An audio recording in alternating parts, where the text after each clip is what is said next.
Hi guys, welcome back to my channel, or if you're new, welcome. I'm your host of this series, Let Me Tell You More, and today I'm here to interview Christian from Masterpiece Art School. Christian, take it away. My name is Cristian Aluas, and I am a Romanian-born Canadian artist living in Upper Manhattan, New York City. And I've been a professional illustrator and freelance artist for 18 years now. And I've written and drawn graphic novels, one of them called Big Boss Comic, which is on Instagram, the same name. And my most recent book is It's a Living, Surviving as a Freelancer in the 21st Century. And, I'm here to answer questions and also just share my experience because I'm really passionate about being an artist and the struggle. The struggle is real. Okay, first question is I ask everybody this: how have you been doing since the start of the pandemic? I've been doing pretty much the same as always. I didn't really have too much of a challenge when it first started because I was lucky that I had some prior projects that carried over. And so that there were like a few months where it seemed like a lot of freelance artists seemed to be desperate. And I saw a lot of ads, new ads, a lot of excess ads on Instagram. And it got the impression that people were scrambling a bit. And then there were a lot of layoffs in the comic book industry, which I was following at the time. But I was okay. And then, things picked up again in the summer.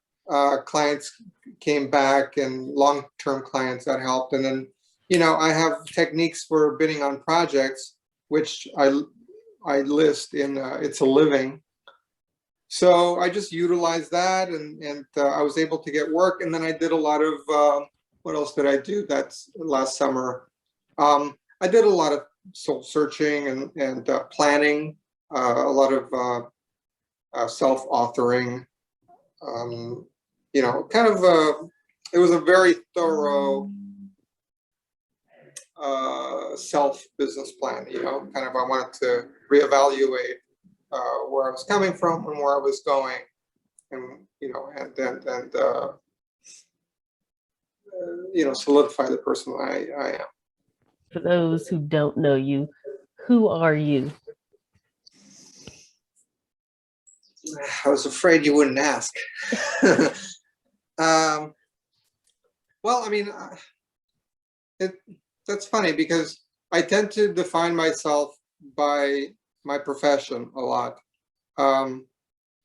Early in my career, well, the thing was that I've always been an artist, so that's who I am. And I was drawing as early as I can remember, and then my pretty much in my pre-teens I started to write. My father bought me a computer, and a lot of the video games didn't work for some reason, and so then I was relegated to just kind of journaling. So I just kept journaling, and then I kept that up through high school and college, and so I've always been a writer, and I studied animation in college, and then I studied creative writing in university. So it seemed when I actually quit school, because I didn't finish my bachelor's. I finished my college, but I didn't finish my bachelor's. I quit school. I came back to Ottawa, Canada. Moved back with my father, and at the time it felt to me that everything that I built towards was what I wanted to make. I liked comics. I went into animation to be a better illustrator, especially with life drawing, which they had a good program. And then in university I wanted to be a better writer. So then I thought that I could come back and illustrate comics, and if I could be a better writer, that would be I needed that training. And I also took a minor in studio art and art history. So I was doing more fine art and painting. So I don't know. By the end, I felt like it was a natural transition Right. to be what I am now. Okay, so I got the pleasure of reading your book, It's a Living. Now I like the book because it's epic, but it's not epic because people overhype being an artist so much that it's not realistic at all. And to me, your book captured the realistic lifestyle of an artist, a full-time artist. Mhm. So tell me about that. Do you think that people overhype being an artist? Do people glamorize it? Well, there's two sides to the coin. There's like the people that are afraid to be an artist because it's a pyramid. Success is in the arts, in any art field, whether it's acting or whatever, visual or photography, filmmaking. It's all the same. So there's the side that like always desire to be artists, but never pursue it because they're they assume that it's a struggle, like that it's uncomfortable. And Right. to some extent, financially, it can be, Mhm. um, I don't claim that, like, through my book, it's surviving. It's not like I'm not one of those writers or artists that is telling you you're going to be rich from it. I'm not rich from it. I make a pretty modest living, but I'm extremely happy, and I feel like I'm intelligent enough to do certain things in my career that would be following the money trail. But the way I've structured my career is, so far I serve clients freelancing, and then I develop my own intellectual property. Mhm. So we might come around to this later. So and I have a lot of leisure. So yeah, so there's the two parts. There's people that don't want to be.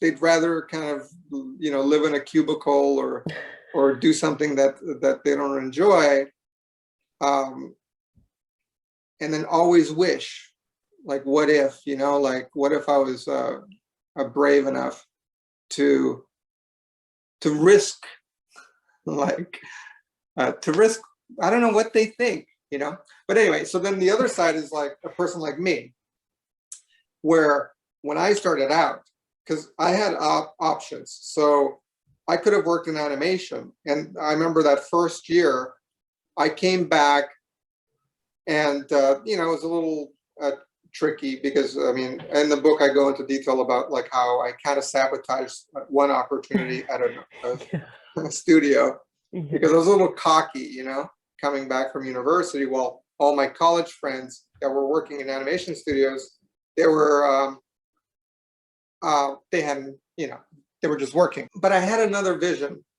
because this is a long answer, but basically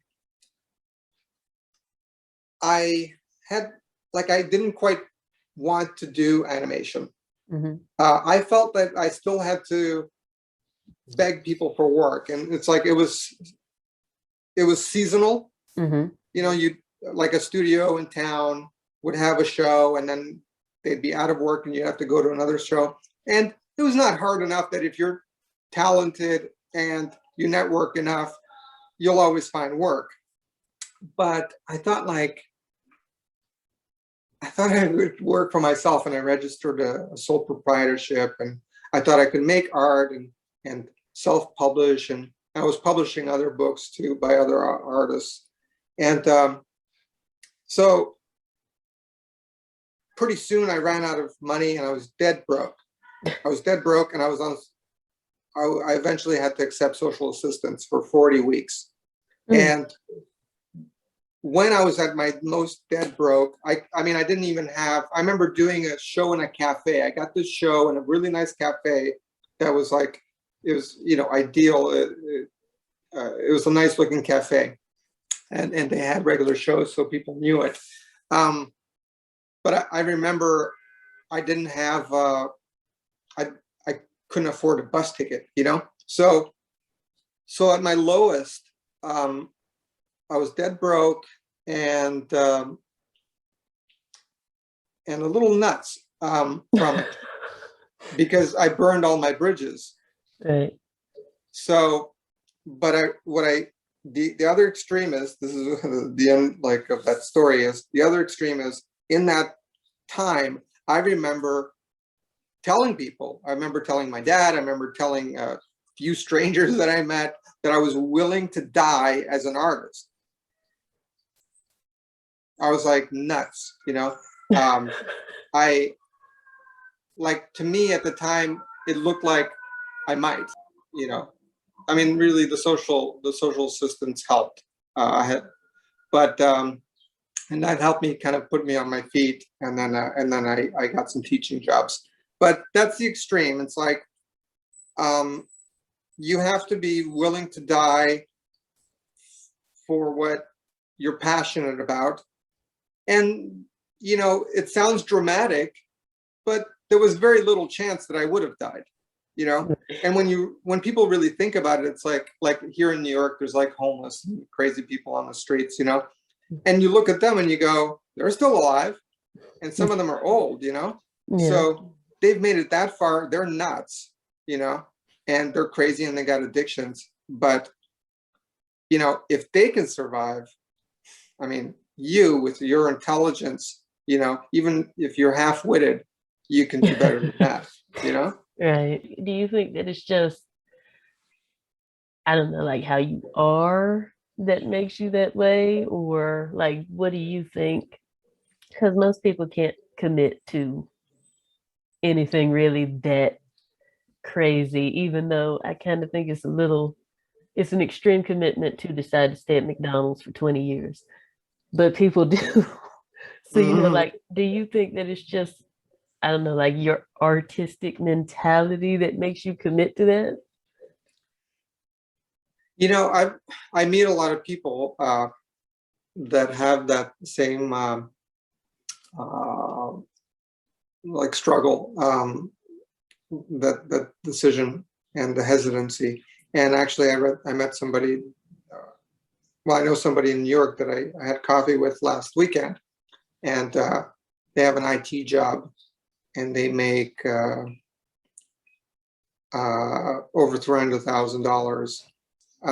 But they're interested in being an artist. And so, and I was thinking, because this person that I have in mind now is like, they're not like, it's not like they go on like a lot of vacations. They don't strike me like that. They're not like, they don't seem to need that much money. I don't know what they do with the money,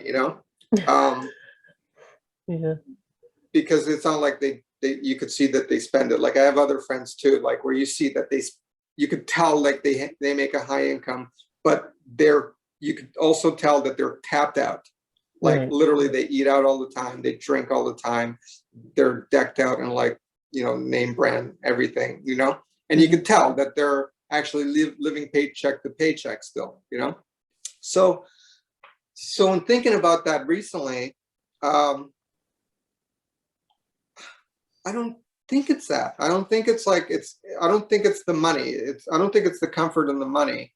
I think it's just a general fear that people have, and it's a general confidence, a lack of confidence that they have.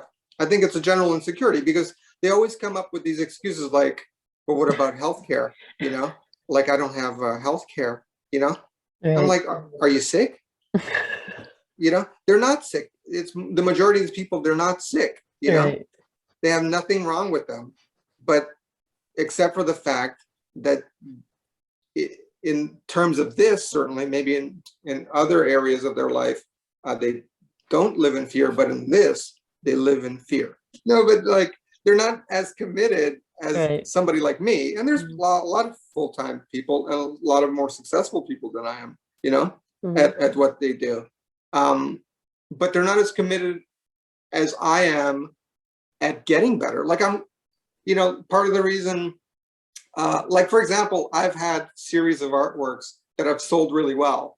And perhaps if I only did those, like if I just like narrowed down to like, okay, just, like whatever's popular now, because you see what's popular. It's like, I don't know, paintings of Tupac, in a drippy style, that's what sells on Instagram. So, like if I did only those, maybe I could get more sales if I just did like kind of Warhol-like celebrity portraits, of a certain size. But I'm exploring, like my new novel that's coming out this summer is well, not different. It's similar to It's a Living, but I have new challenges for myself in it creatively. Like I'm growing. So for me, it's a personal challenge. So it's like, to some extent, I can't hold it against people that don't want to do what I do, because that's to them, that's not that's not where they want to be challenged.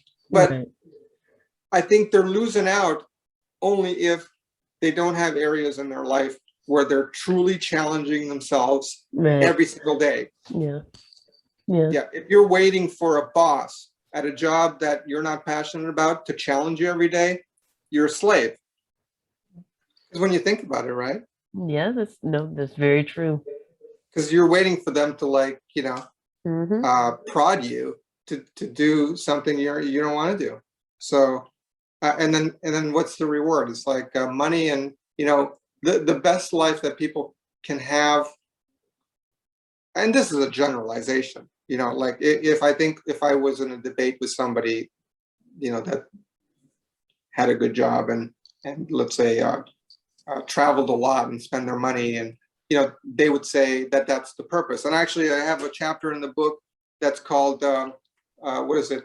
Live to work or work to live. So artists and entrepreneurs, people that work for themselves or have a business, they live to work. Right. While other people prefer to work to live. So they work, they don't care what they're doing, as long as they have the income to then take a trip, have a nice car, have a nice house, compete with the Joneses. Okay, so let me ask you a few questions about your book. The first one is, when did you start writing it? Like, when did you decide, hey, I need to write a book? Well, I remember the day vividly. I was on the subway. It was soon after I moved to New York, and I was volunteering, and I came on the subway, and and then I was with like one of the volunteers, and I said I was going to start it today. I had it kind of in my mind, and I think the previous fall I had planned to. No, I forget the timeline. It was either the previous or the following, but I put together a 5-year plan, and on that 5-year plan, I was gonna complete 5 books, and I finished the graphic novel. I wrote 2 feature-length screenplays, which I count. They're not produced or published. I wrote this book, so that's like number 4. And I think by the end of the year I'll have a how-to book as well, as well as a new novel. So so it was like, when did I start? It was 2.5 years before I published. That's kind of like the quick answer. Right. In your book, you talk about how important it is to have a healthy lifestyle as well, whether physical training, mental health. Tell me, why is that important to you with being an artist, or for being an artist? Well, there's, I mean, there's like realistic challenges of doing a certain type of art. I mean, painting is one other thing, like if you were doing big paintings, you have to be physically fit to do that. But then if you're sitting at a desk all day, which I do a lot of commission work online, and now that I write, I'm also sitting at the desk writing. So you need physical activity, when you spend like 10 hours a day sitting, Yeah. So that's the basic reason. But you also need like a balance in your life, just in general. And I don't know. I care about longevity. I care about not being in pain. Yeah. I don't Yeah. like pain. And sometimes, like even when you eat bad foods, the way I am, it's like my body feels discomfort. Like if I eat a tub of ice cream, and I could, and I think I've certainly eaten pints. I finished the pint. I mean, who hasn't? So, yes, I'm guilty of that too. Right. So, and as long as you don't stop eating, it's great. It's like stimulant. But then as soon as you stop and you're just sitting, I feel it in my skin. Like I just feel like this kind of like a certain type of ice cream, especially the ones that are like the non-dairy. I had this experience. It's like non-dairy, because who knows what the hell they put in, And so it's like I just felt like there was like a plastic just there might be seeping into my skin, my outer skin from within, Yeah. So I just didn't feel. I started to feel gross, Yes, have healthy habits, people, so you don't feel gross. Yeah. That's a simple way to put it. Yeah. I mean, that's kind of like a casual reason, but when you have okay, there's a technical. I saw an experiment where they had a mouse, and they put him in a bowl of milk. It was like kind of a pot like this, filled with milk, and in the middle there was a plateau that he could crawl up onto and be safe. So the first experiment was they didn't give him any stimulants, and they put him in there, and he swam around, and eventually he kept bumping into the platform, and then eventually he figured that he could crawl up on it, and he did. Right. So within like a couple of minutes, he crawled up. The second experiment with the same or different mouse, they gave him a lot of sugar beforehand. Oh, and they put him in the milk, and he was so overly stimulated that although like hundreds of times he kept bumping into the middle platform, he was so wired that he couldn't obviously think clearly to figure out climb. So he was just, I guess, reacting, and then he drowned. So I always think of that, and I try to be like clear-minded. And then as you get older, you notice like everything affects you more. Like you think about all these little things a little bit more. Like you think about wanting more sleep. As a kid, you just like you run, and kids get tired too. That's why they're in bed by 9, because they burn their energy. But bet you they don't think about it as a kid. Yeah, but then as an adult, you have to regiment yourself, and you just you get more controlled. So anyway, I just kind of like I got into it for health reasons. Like I just want to be healthy. Yeah, and I want to be able to think clearly. And I recommend being healthy because then if you think clearly, you're thinking clearly, and you could improve your circumstance, and you could deal with clients in a non-reactionary manner. Mm-hmm. You could be well thought out, and then as an artist, if you desire, like I do, not just to like only freelance, I want to create my own work that can affect people in positive ways. Like I want to be in museums. I have one work in one museum in Canada, but I want to have more work. I want to inspire others, Right.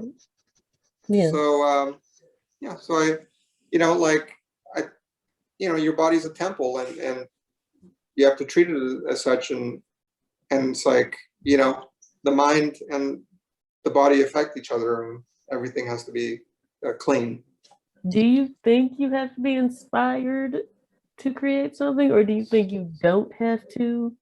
Do you think you need both? Which one?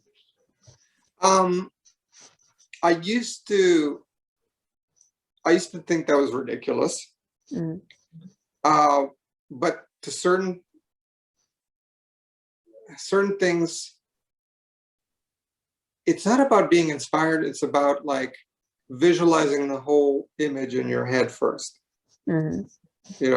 It's like seeing the complete picture in your head. But at the beginning, when I first started, I was trained very classically, and then when I was struggling in those first about solid 3 years, I was like under the poverty line, and I started to make money from teaching, and I was still, I was doing art shows and not really selling a lot. And then I turned to online, but it was a hustle, and I mean, 75 bucks a logo or something like that. It's not a lot of money.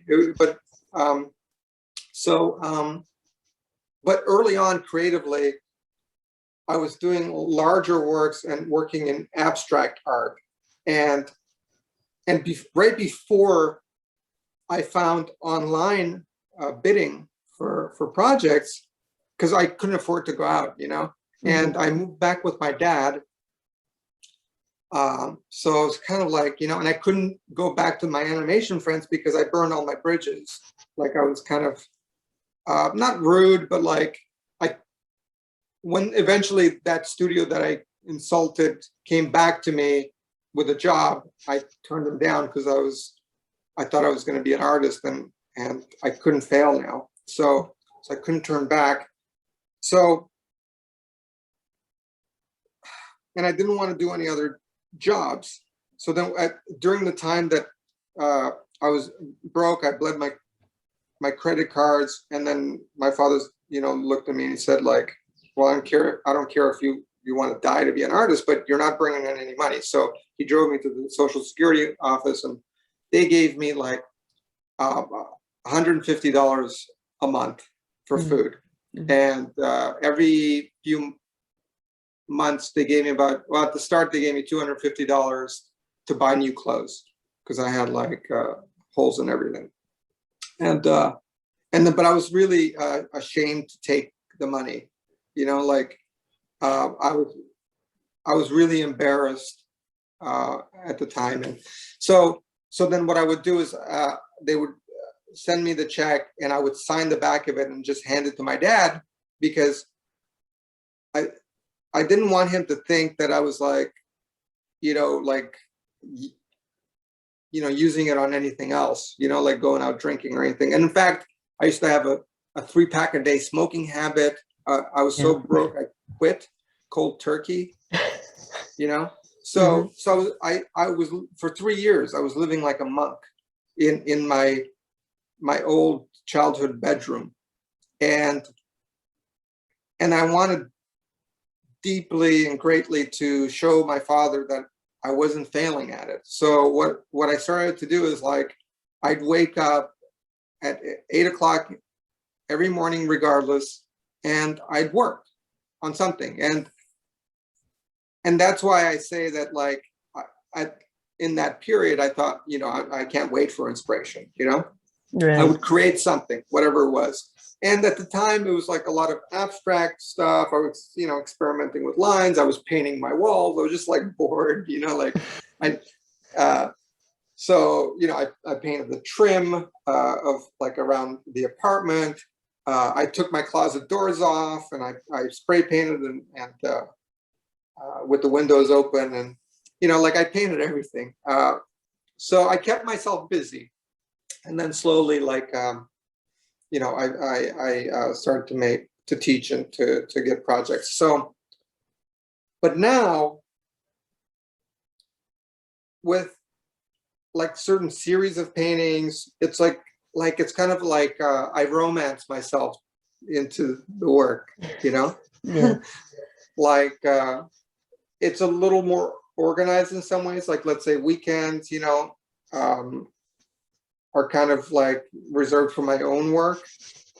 Yeah. Like last weekend, I went to meetups where we drew in the park, and then I came home and I did another little painting real quick. So um, just and some commercial projects sometimes they take time to get my mind around. Like they seem like overwhelming, so it's like I need to kind of compartmentalize the project because initially it can seem like it's like so many hours all at once and I'm juggling so many things and you get distracted by you're emailing and it's like Yeah. 2-3 hours easily sending only like 2-3 emails. So let me ask you, first of all, like, okay, so you said you've been doing this for like 18 years, was it? Yeah, I always hate like saying how long it's been because it's like it totally dates me. No, well, I was about to ask you, like, okay, you can do something for 3 months and it can get boring.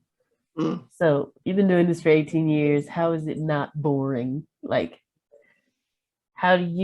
what keeps it where you still want to be an artist? Also all the new projects. Like Okay. I have so many projects. And the wonderful thing is that I finished them, but I have a lot of projects. So it's like I'm always starting new projects. Hmm. And then it's about timing and what I'm doing professionally. Like, for example, now I'm writing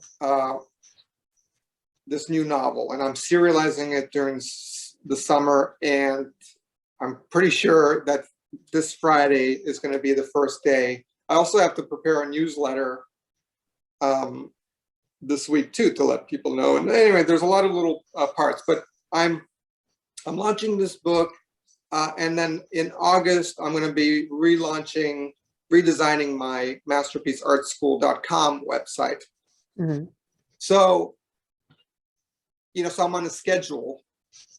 And then I started a how-to book based on some of my curriculum from when I had the brick and mortar school in Canada.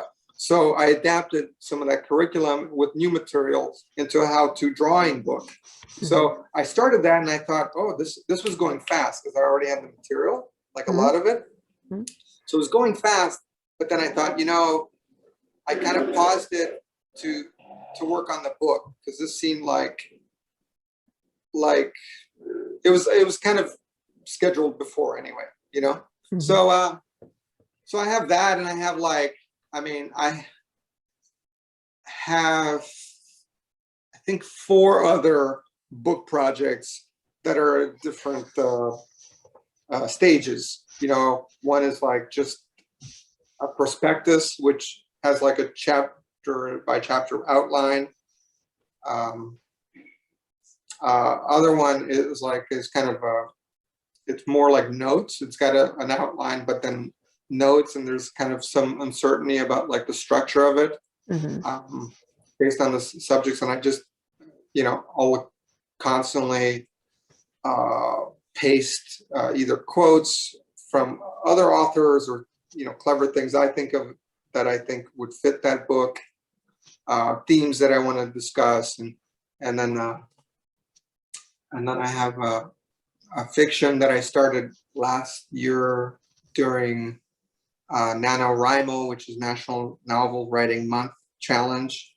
I started, but I didn't finish it, but I have an outline for that. And then I have a feature-length screenplay too that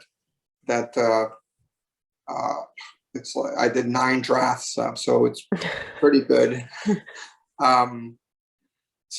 So I have projects, and I have like so many ideas for courses to add to my online courses, like for the school.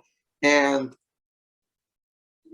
like I've got so many projects, so it's like you can't get bored. I can't get bored. It's right. Like, but the trick is you have to create them for yourself, because if you don't, I mean, you will get bored. If your life was a book, what would it be called? Would it be called It's a Living, or would it be called something else? Because your life is technically actually a book. Yeah, it is. Well, I'll tell you the title of my new book.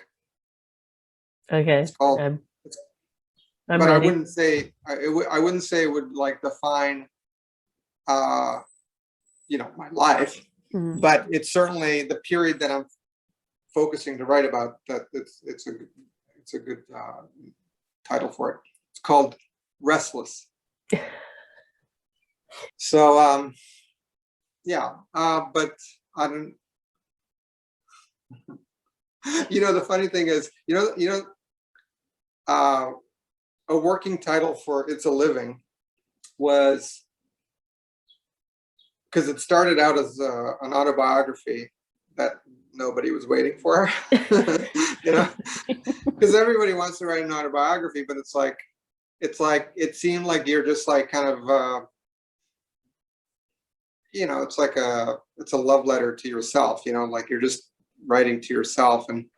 And I threw out a lot of chapters early on because they were like that. Actually, the very first thing I wrote, that first day that I was excited, I came home and I wrote for 3 hours. I thought it was like, this is great. It's the greatest thing. And I don't even want to look at it again, Not that it's bad. I don't think it's bad. But was it just too much about yourself to yourself? Oh yeah, it's like it's too there's no benefit to anybody else, besides like kind of like I mean, there's some appeal to that story, but this book actually has value, Right. So, but the reason I was mentioning was when I first started writing, my working title was If You Don't Know Me By Now, which is an old what is it, Marvin and the Blue Notes R&B song. So, and I thought like, oh, isn't that a good title? It's like the the story of my career. Right. Do you have a favorite piece that you've created, like your whole life? Do you have like a specific piece that you're like, whoa, I did that? Or is it all of them? I would say the sad thing for me is that my favorite piece is still the one that I haven't made yet. I just, my fear is like that, I'll always be reaching and like the struggle is to be thankful in the moment, So, but I am, and I like each. Well, I was taught that perfection in a human is always learning and always growing. Yeah. And when you stop doing that, that's when you're kind of on your way to just, that's the downhill part. So I don't think that should be a fear of yours. I think that should probably be the best part for you. Yeah. Always striving, always growing. Do you have a least favorite piece? But my first thought was actually this piece I ruined. I still have a photograph of it, but it was like the only one that really stuck out, like I ruined, like I painted over, and what I painted over was like terrible, it was so bad that I just threw it out. but no, I mean, yeah, I guess that piece, what I covered it with, was bad enough that I threw it The out. one you threw away. Yeah. So where can the viewers find your past work and current projects? Well, my past work, you could go to masterpieceartschool.com. It's also on Instagram, Masterpiece Art School. I've been trying to post more frequently. I'm wondering if, like, during the time that I'm writing the novel, I might intersperse it with some little tutorials and maybe even quotes and previews, things like that, because it's about the life of an artist, and it's in great detail, also their personal life, but also like Right. daily Yeah. circumstances, like teaching, commissions. The character in the novel is trying to find love and trying to have like a big show where he feels like he would be discovered, so, and he's dealing with a lot of personal things. So, but yeah, so those are the two, those are the two websites, and you can find It's a Living, Surviving as a Freelancer in the 21st Century on Amazon. Yeah, I was about to ask you that. Where can people buy the book? It's on Amazon. Yeah. Soon, actually, I should add, very soon, I think it'll be early June, I'm going to have the audiobook available, and that'll be available exclusively through masterpieceartschool.com. But I encourage you to get the paperback. The paperback's a great copy, and and then the Kindle. But the audiobook will be out too. And another question is, what advice would you give to struggling artists out there who may be watching this interview right now?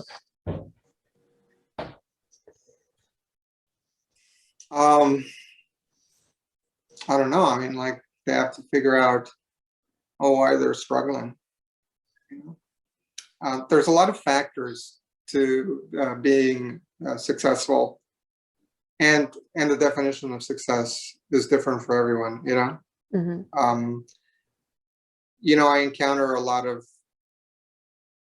especially now with social media. I even subscribe to some YouTube channels where other artists are they're showing you their income, with the screenshots of like their success in that way. And I don't know if that's like really the solution, because it's like a lot of those actually, they don't clear that much because you have to spend so much on advertising. Like, for example, I watch a lot of things about publishing on Amazon. So, people outsource book writing, and like little short books and on multiple topics, and they publish many. And then they run tons of ads, like, thousands of dollars of ads each month, and then the actual math is like they only actually make about $2,000 to $4,000 a month after the ads anyway.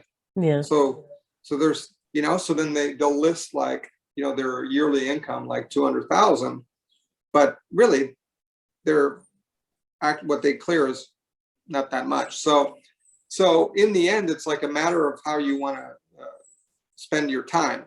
Mm-hmm. Yeah. So yeah. So me personally, I'm in a pretty good spot. Like, I have a lot of loyal clients that I've accumulated from delivering reliable work, good work, and being available. And I mean, actually, it's been months since I had to bid on a project because I've had just recurrent clients come, so I've been lucky that way. And then I have enough time to take weekends off to really like be creative for myself. Right. Or to just rest. Last weekend, I just stayed and just worked, and it was a rainy weekend. Not this one, but the previous, it was a rainy weekend. And And I was happy and, smoked my cigar, and I have like simple pleasures, and I have enough time between freelancing to devote at least, now I'm on a writing cycle, so I put in at least 2 hours each day before my freelancing work, just writing. Between 10 and 12, I usually write because I found a writing group. And then I'm still finishing up the audiobook, and then I'll be recording more courses. So I have enough time to develop my own intellectual property, and I'm happy about that. And it's like the books, the way I'm writing them, they're not just for me. Right. Like there is something for me in that, like I'm growing, as an artist, I'm growing through them. And there's actually, even with my new novel, there's certain things that I'm trying to understand about myself through this process. Mm-hmm. And it's like I don't even know how to describe it, but there's certain things that that are, I feel, character flaws. And in one way, I'm kind of deeply analyzing a part of my life, and relationships that I had in that time of my life, fictionalized, but time is not entirely linear, so it's like memories have a way of touching, across time. So